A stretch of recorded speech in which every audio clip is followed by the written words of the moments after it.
Saudara-saudara sebangsa, sespin se-Indonesia, dan se-R3 se-Indonesia. Ya, konten kali ini adalah tentang Chevrolet Spin diesel dan R3 diesel. Pertanyaan yang mungkin sangat menghantui hampir semua pemakai. Ya mungkin kalau nggak semua ya hanya saya mungkin dan sebagian kecil orang. Adalah bahwa R3 diesel dan Chevrolet Spin diesel yang punya mesin sama ini, which one is faster?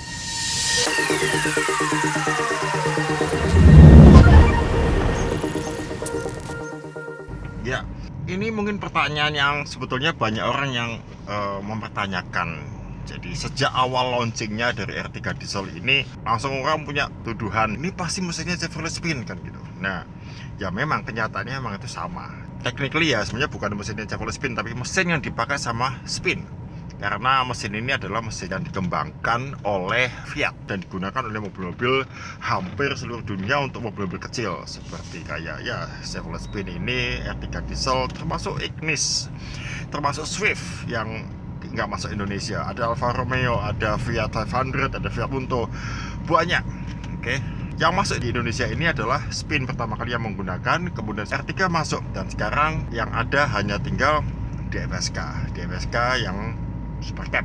Saya sih nggak mau ngomongin tentang silsilah itu segala macam, tapi silsilah ini sebenarnya memang mengintrik saya pertama kali waktu launchingnya R3 diesel. Waktu pertama kali launching di Indonesia cukup mencuri perhatian teman-teman para pemakai Chevrolet Spin, terutama yang pakai diesel ya. Nah, saya pindah kamera ya, nggak nyaman di sini. Ups, ketinggian. Ketinggian lagi. Nah, sebentar. Oke, jadi waktu pertama launching, teman-teman kita di grupnya Spin ini cukup bertanya-tanya, bener gak sih mesinnya sama dengan Spin? Ya, jawabannya memang sama. Walaupun ya ada berita yang petingginya Suzuki itu bilang, oh tidak, mesin kita tidak sama dengan Chevrolet Spin, itu mesin yang beda, mesin yang dikembangkan Suzuki sendiri. Itu mesinnya Fiat, oke? Fiat Multijet namanya. Itu mesin sama yang kemudian sama Suzuki dioprek lah dengan engineer mereka untuk menjadi sebuah mobil yang akan mereka launching. Halo, yuk, ya. Oh, ini R3 tahun biru. Wedian, Solo, sing Surakarta. Siap. Ya. Speak kamu ini barusan telepon dari Suhu Semrawut, Mr. Rizal di Pekalongan. Dia lagi OH R3 diesel. Ada surprise sih, karena R3 diesel itu kan 2017 saya launching ya, dan kok bisa di tahun 2020 dalam usia 3 tahun sudah overhaul, tapi katanya memang kilometer udah 140, jadi mau mencapai lah. So, kita kembali ke bahasan kita tadi tentang R3 diesel. Waktu pertama kali launching, teman-teman Spin ini cukup bersemangat. Wah, ini ada mobil baru nih. Harapannya gini, teman-teman yang sudah pakai Chevrolet Spin diesel, mereka sudah merasakan nikmatnya performa dari sebuah mobil diesel ber-cc kecil nih, cuma 1300, tapi punya turbo dan dirancang dan didesain sedemikian oleh engineer-nya GM, menghasilkan sebuah mobil yang menurut saya itu ini more than they promise gitu kan. Sebuah mobil LMPV yang memberikan kenyamanan yang sangat luar biasa, yang sangat stabilnya luar biasa, kecepatan yang mampu dibajak sampai tinggi, dan sesuatu ini yang jadi hal yang bahasa Jawanya itu ndatuk ya. Kalau bahasa Inggrisnya addicted, kalau bahasa Indonesianya tuman mungkin ya, itulah pokoknya. Spin ini punya sesuatu yang kita bilang adalah jambaan ya. Nggak tahu bahasa Indonesia itu apa sih, menjambak ya bahasa Indonesia juga. Jadi kayak rambut kalau di gitu, jambak itu. Kalau banyak nonton film-film Bondat dan BDSM pasti paham. Ya, itu adalah BDSM-nya. Jambaannya. Ya, jambaannya itu gitu loh. Itu bikin kita kalau di mobil seperti kayak badan kita tertarik oleh G-force ke belakang itu kayak gitu. Ini yang bikin saya sangat menyukai mobil seperti ini, karena gini, ini sesuatu yang surprisingly unexpectedly good. Contohnya kayak misal kita ini punya mobil atau mobil sport ya, misalkan mereka punya mobil itu pasti ekspektasinya adalah mobil ini kencang gitu kan. Mobil ini bisa dibujuk dengan sangat kencang dan wah, sensasi G-force-nya itu luar biasa, sensasi tikungannya dan bla bla segala macam itu hal yang lumrah di-expect oleh mobil-mobil yang kayak gitu. Tapi mereka tidak akan mengekspek mobil itu untuk bisa good off-road. No. Kita punya mobil misalkan kayak hardtop lah, atau jeep lah, atau 4-wheel drive gitulah. Jadi kita expect mobil ini good off-road. Tapi kita mungkin nggak expect kalau mobil-mobil off-road itu bisa kenceng juga di sirkuit atau di jalan, atau punya percikan yang bikin kita wow gitu. Nah, itu yang saya bilang tadi dengan speed ini. Orang beli LMPV, ekspektasinya ya apa? Ini mobil yang dipakai untuk mengantar anak sekolah, untuk mengantar belanja, untuk piknik sama keluarga, mudik lah segala macam ya. Ekspektasinya adalah kenyamanannya standar. Oke, minimal AC-nya dingin, kemudian mobilnya bisa lari cruising di tol ya, kemudian awet. Itu kan yang di-expect dari mobil-mobil LMPV atau mobil keluarga ya. Kita nggak expect mobil ini bisa dibecek sampai kenceng, dan kita nggak expect adanya sensasi G-force kayak tadi. Itu yang saya bilang bahwa spin ini jambaannya bikin tuman. Nah, jadi begitu munculnya R3 diesel ini, sesuatu yang buat kita, waduh, ini bisa jadi sesuatu our new idol. Kita mengidolakan spin, tapi kita punya kendala bahwa spin ini adalah produknya Chevrolet. Kita nggak mandate ke Chevroletnya, saya mandate kepada mobilnya. Jadi kalau produknya dari Suzuki yang bisa bikin mobil yang sebagus yang saya rasakan di Chevrolet itu, so what? Memang image-nya di antara kita ini ada dua kubu kan. Banyak kan itu bahwa bilang mobil yang paling aman dimiliki adalah mobil Jepang. Sementara kubu lain mengatakan mobil yang bukan mobil Amerika atau mobil Eropa itu adalah mobil JAF. Ya, JAF itu Jepang ya maksudnya, tapi itu bukan JAF, itu bukan Java tapi JAV. Ya silakan Google lah itu JAV itu kepanjangan dari apa. Bisa coba bercanda, kita suka bercanda, jadi jangan baper. Saya bilang it's okay kalau misalkan ada mobil JAV yang ternyata sebagus spin, kenapa enggak gitu loh. Saya dapat kemudahan dari JAV car, saya juga dapat kenikmatan dari apa yang saya dapat dari mobil Amerika gitu. Nah, waktu launching 2017 saya kebetulan ikut handle eventnya. Cuma saya handle kecil, saya cuma bagian sedikit di bagian multimedia, tapi itu membuat saya punya akses kesempatan untuk ngobrol ke internalnya Suzuki, dan saya sempat minta, boleh nggak saya test drive kapan ya? Oh boleh mas, boleh, silakan. Ini personal opinion ya, jadi ini sangat-sangat jangan dibantah, karena kalau membantah tentang sensasi atau feeling orang itu sama kayak membandingkan suka mana jeruk sama apel. Orang bilang apel, orang bilang oh enak jeruk tuh mas. Tadi saya cerita bahwa spin itu punya jambaan. Sesuai datasheetnya spin, dia torsinya adalah 190 pada 1750 rpm, dan itu saya buktikan memang terjadi. Artinya begitu rpm masuk 1700, itu jambaannya datang. Ini mobil jadi mobil BDSM. Wah gitu, itu wow. Saya mengharapkan itu di R3 diesel, karena mobil ini 190 torsinya, horsepowernya cuma 74. R3 diesel torsinya 200 dengan RPM yang sama 1750 dan horsepowernya 88 apa 89, antara itu, saya lupa. Tapi kenyataannya begitu saya coba, saya tidak merasakan itu. Saya merasa ini mobil kok halus ya, nggak jambak ini. Saya udah 1700, saya ke 2000 kok nggak, nothing happen. Akhirnya setelah beberapa kali coba, barulah saya menyadari bahwa dia mulai jambaknya di 2500 rpm. Oke, ini mungkin dari sisi engineer-nya ini yang mungkin mendesain kita pakai 2500 saja, jangan 1750, karena bla bla bla bla bla whatever. Horsepower-nya lebih tinggi, torsi lebih tinggi. Jadi otomatis harusnya nih dia lebih kencang dari spin. Karena bisa dibilang faktor lain itu hampir sama. Ini ukurannya sama, beban bobot yang hampir sama. So, akhirnya saya mempertanyakan hal itu hingga sekarang. Sampailah saya pada kesempatan bahwa kayaknya saya baru dapat ini kesempatan untuk main sama R3 diesel.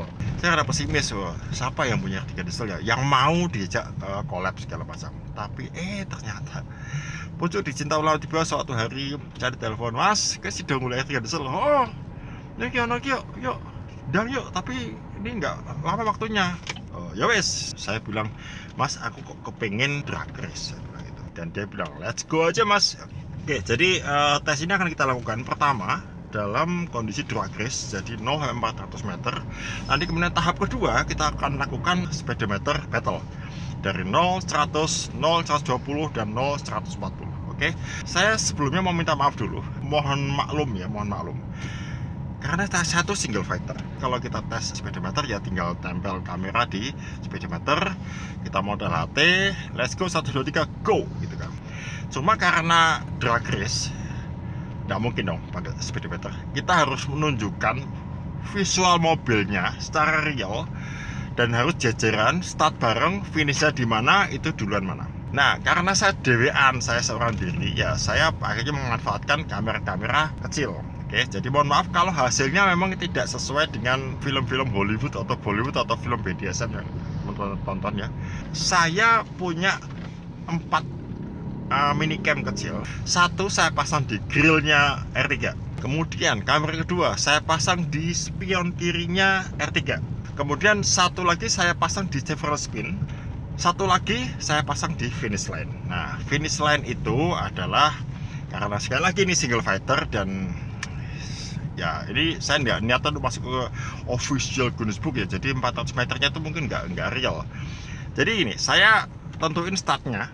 Oke, startnya di sini. Oke, saya udah kasih mark. Kemudian saya reset odometer saya. Saya nggak pakai garisan. Saya jalan sampai dia jadi 0,4. Jadi itu kan 400 meter. Oke. Setelah itu saya nggak langsung berhenti.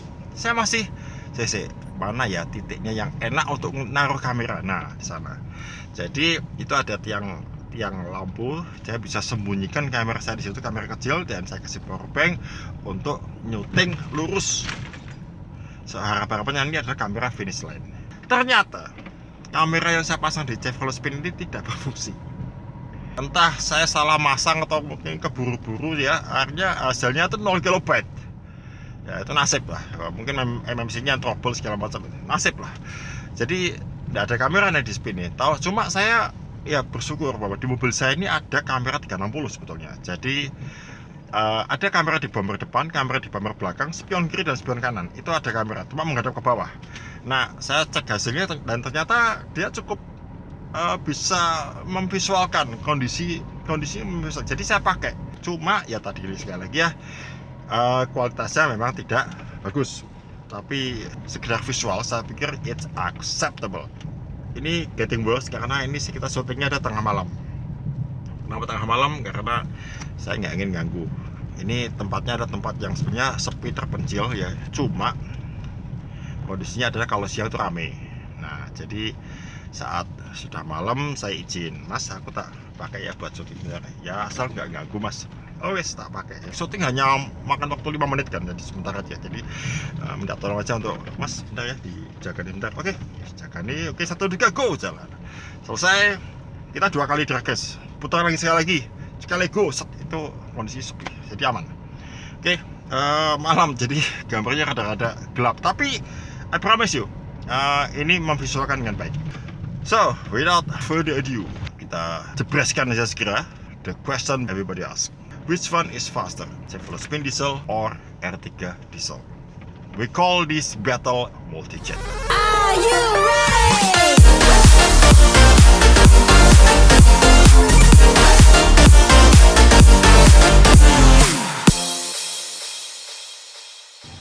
Yuk, kanan yuk, siap kanan yuk. Kita langsung ya. Siap Om? Yuk, 1 2 3 go.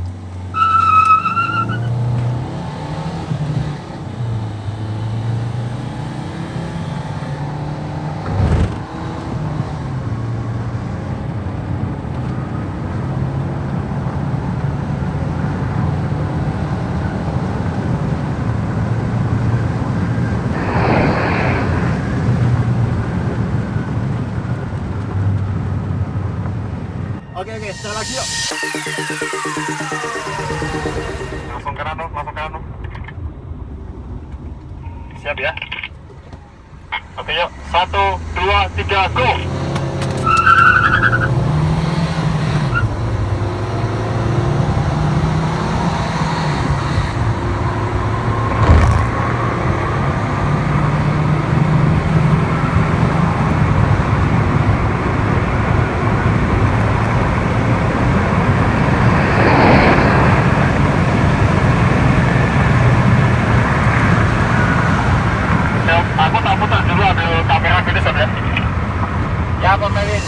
Oke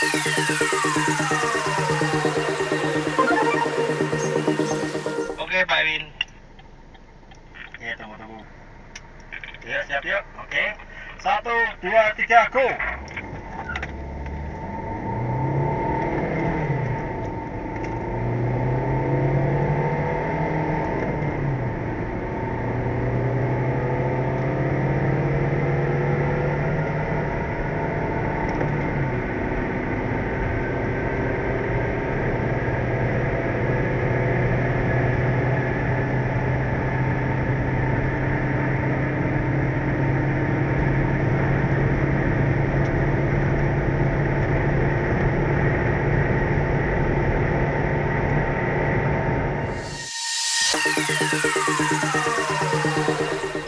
Ini yang belakang datang, kita jalan sini. Siap ya? Oh ya, Hai. 1, 2, 3, go.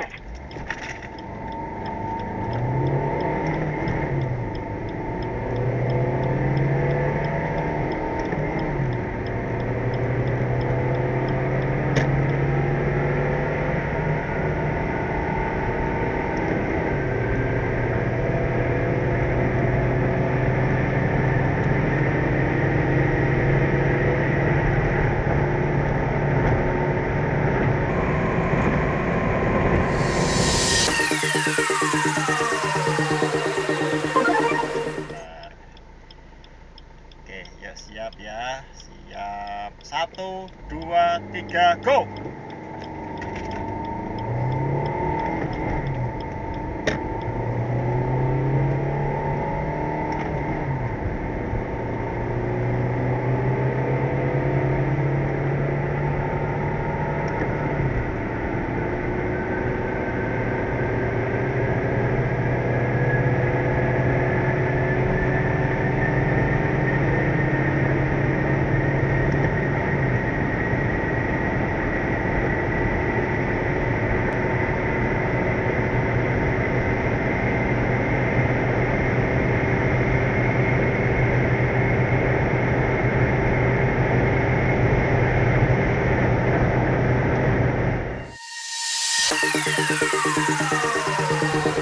Oke, tadi teman-teman sudah lihat hasilnya ya. Mungkin dari hasil kita bisa sama-sama ambil kesimpulan bahwa memang endingnya bahwa untuk drag race spin saya menang, dan menangnya nggak main-main.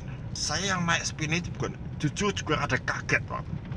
Jadi begitu kita besoknya waktu 0 sampai 140, saya penuh dengan PD.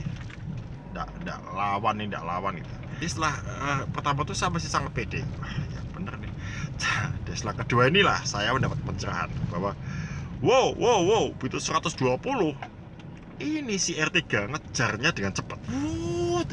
Dan dia mulai level di angka 100 menjelang 150 itu mulai level.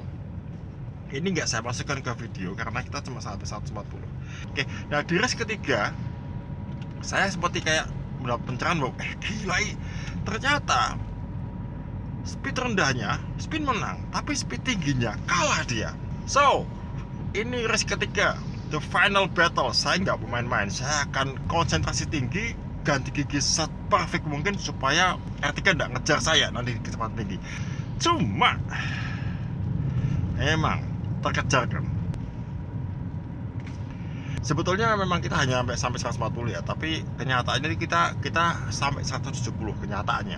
Cuma setelah 140 itu kita nggak bisa terus becek terus, tapi kita melambat dulu. Kemudian kondisi rolling itu kita jalan lagi untuk sampai ke top speednya. Nah, saya merasakan bahwa pada saat top speed itu sekitar 160 ke 170 itu kita berdua level.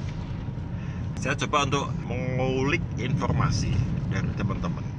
Nah, tadi saya ada telepon dari Om Rizal ya, yang di Pekalongan, karena dia tuh malah lagi OH R3 diesel dan spin diesel. Nah, ini kan orang yang sudah punya pengalaman bongkar sampai mesin dalam-dalamnya. Ini saya cerita aja gini Mas, aku kemarin tes drag race ya antara spin dan R3 diesel. Kok bisa menang spin diesel Mas? Saya butuh masukan ya, ada teori apa yang mungkin menyebabkan inilah mungkin penyebabnya. Oke, dia bilang sekilas untuk dijadikan suatu teori, yaitu bahwa roda gilanya Chevrolet Spin itu lebih berat gitu, daripada roda gilanya R3 diesel. Magical things happen, dia membuat mobilnya ini lebih kencang di putaran bawah. Saya bukan orang mesin kali kan, jadi saya bilang oke, saya tampung itu. Kemudian teori lain apa ya? Gear ratio, saya bilang. Oh ya, gear ratio. Gear ratio kalau di angka itu, ini ada tabelnya. Nah, ini kalau secara teori memang bahwa kalau lihat dari angkanya ini mungkin memang spin memang harusnya dia lebih kencang di putaran bawah. Tapi di atasnya dia tidak sempurna. Ini gear ratio ini didesain oleh para engineer-nya demi tujuan tertentu. Oke, jadi saat mereka mendesain ini pasti bukan didesain untuk supaya menarik drag race tuh enggak, tapi untuk ekonomi, untuk kenyamanan cruising segala macam. Nah, ini semuanya ada di benaknya masing-masing engineer. Saya masih berputar dengan turbo. Ada apa di turbonya? Sesuai dengan saya rasakan bahwa tadi turbonya itu punya R3 diesel baru ngerasain jambaknya di RPM 2500. Spin sudah jambak di 1750. Nah, inilah mungkin yang begitu pengaruhnya dia, begitu kita start awal, spin akan melesat jauh lebih gasik daripada R3 diesel. Begitu udah mencapai kecepatan tinggi lah, inilah barulah si R3 ini dengan segala spesifikasi dan settingannya di setting tadi, dia akan bisa mencapai posisi yang lebih cepat untuk mencapai top speednya dibanding Chevrolet Spin. Apalagi punya saya udah ngopos ya. Jadi itu sedikit kesimpulan dari dua tes ini, tapi ya it's good to know bahwa akhirnya kita menemukan jawaban spin diesel dan R3 diesel ini cepat mana. Jawabannya adalah dua-duanya cepat. Spin diesel lebih cepat di speed bawah, R3 diesel lebih cepat di speed tinggi. Tapi saat kita cruising dua-duanya, ini mereka akan jalan berdampingan. Oke, thank you for watching. Saya Drive, kita ketemu lagi.